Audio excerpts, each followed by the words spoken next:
kaikki lukijat, mä päätin tänään tehdä teille vähän videopostausta 60 lukijan kunniaksi. Ja tänään me käytiin vähän ostoksilla Manussa, joten päätin esitellä teille kaikki mun ostokseni. Hankin siis Saralle uudet ponigramaanit. Edelliset oli kadonnut jonnekin. Nää on Matadorin.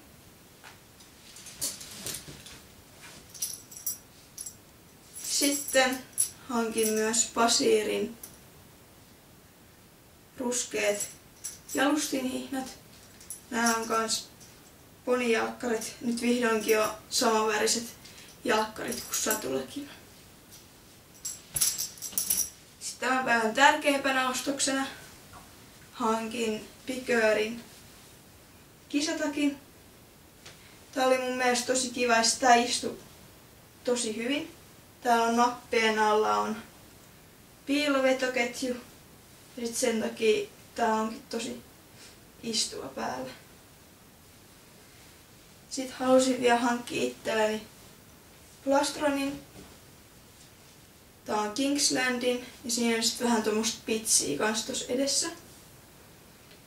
Sitten hankin myös Kingslandin Plastron-neulan. Tässä on kans aika paljon kaikkea timanttia sun muuta. Siinä sitten oli kaikki. Moikka!